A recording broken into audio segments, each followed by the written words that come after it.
Assets. This is Some-Belgian-prepper, and today we're going to, well, I thought to do this in one video, but actually I'm going to give several ways to preserve meat for a longer time without a refrigerator. I'm going to make a series about it because it's a whole wide of topics with several things I'm going to test out. But one of the things that I already have done and I'm going to show now is curing meat with salt, the salt box method. Well, it's just very simple. You just need a lot of salt. Salt is one of those things that, yeah, you sometimes hear preppers talk about, but it's not really something that, how do you say this? It's not something that they take in big stockpiles of it.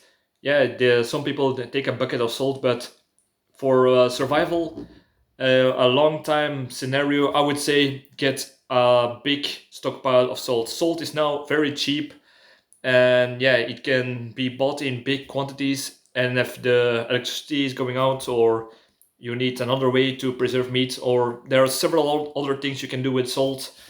I would say get batches and batches of salt as much as you can, and yeah, salt is going to last forever to say so. Yeah, why not? So we're going. I have now these, like you can see, these pieces of bacon, um, and yeah, I'm going to make them preserve for longer in salt. In this method, it should be around at least 3 months of that you can keep these meats late when you salt it. Why would you even do this if there is not even when there is not a survival situation? Well, imagine you had a blackout and your freezer is has been so long without electricity, and yeah, all that meat will go lost if you do not use it. And since you do not eat 10 pounds of meat in 1 week, yeah, that could be a financial problem. So you can take the meat from the that you left that you is starting to warm up in the freezer, and you will do like this. You take the meat and you will start to cut it in very small pieces. uh, Take a very sharp knife to do this. You and try to make it as slim as possible. Even this would be a little bit too thick, even. But hey, this is just for tests, for more testing, to see what are the limits. Because if you cut too thick, yeah, you could that could be how do you say this? If you cut too small, it could break easily. If you cut too thick, the salt will not get into it. So you take the meat, you take a slice, and what will the salt do to this? How do you say this? To this piece of meat? Well, the thing is, you want to take all the moisture out of the meat. That's why I prefer meat that is already been smoked, cured, or has a lot of fat in it. So yeah, there is less water in it. So that without water, the bacteria that will start to grow, that will start to grow in this, will not be able, because they do not have enough moisture. If you put enough salt in it, cells of the bacteria will go into an osmotic shock where they die off, and there is less chance that your meat will spoil. And yeah, that's what you want to do. The next thing that you can probably see, this is a little box with salt. What you want to do is you want to work in layers. You take a piece of meat. Oh wait. What you also want to do is rub the salt in it, so oh, so that you get the salt directly into the, how do you say this, into the meat. I'm trying to work with 2 hands here. Take some salt, and you start to rub it good, rub it deep in. Don't be afraid to press fully, because the more salt you get deeper into the meat, the better it will be.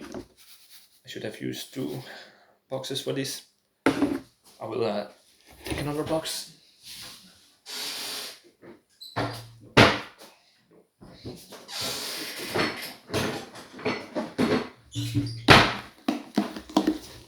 because I want to keep the layer of salt by layer. So yet again, you take the meat.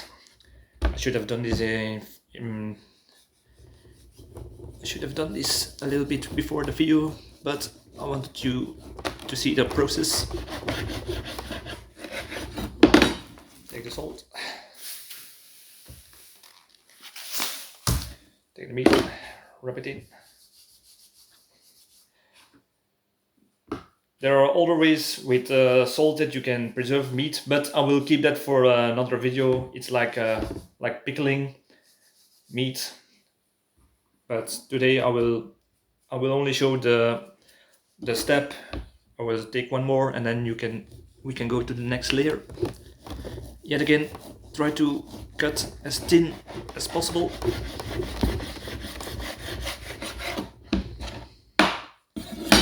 The best thing is also to do this when you have fresh meat and not from a freezer from the supermarket.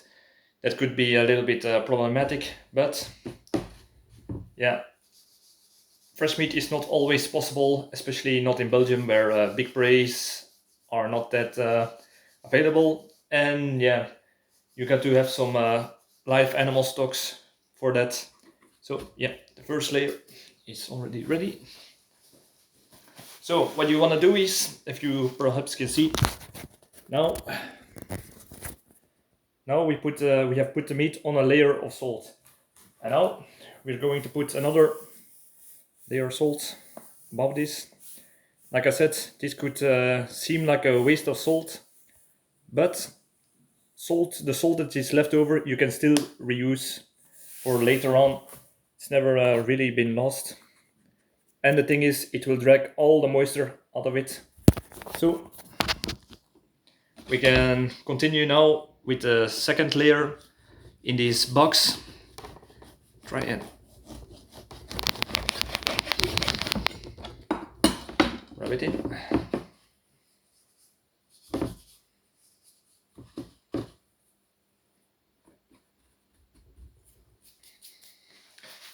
Yeah, and like you can see, we built another on the second layer of salt, the new meat.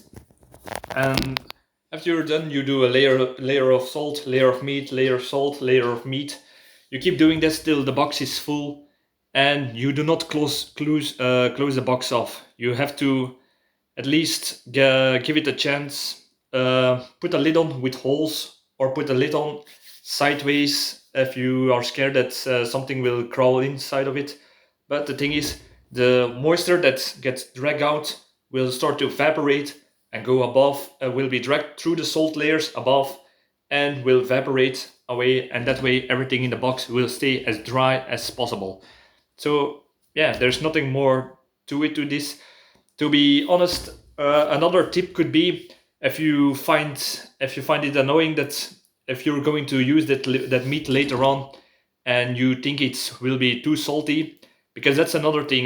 Depending on the meat, salted pork will keep taste a little bit sweeter than other types of meat, like from a cow. If you start to salt it, that's why salted pork was loved in the past by explorers or people who worked very in the wild, and they needed to transport meat which was usually salted pork.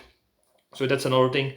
What you also can do is, if you have other kinds of meat that will be a little bit not so tasteful with all the salt, you can add brown sugar to it. You will need some to mix it with a little bit brown sugar, so it still has some. After if you rinse the salt away, it will still have some little bits of sweet flavor if you start to cook, boil, or bake the salted meat after when you're going to use it. So this was a short video about probably part 1 of the series on how to preserve meat. So thank you for watching, and like, subscribe. It would I would really appreciate it. And yeah, see you in the next video. Cheers.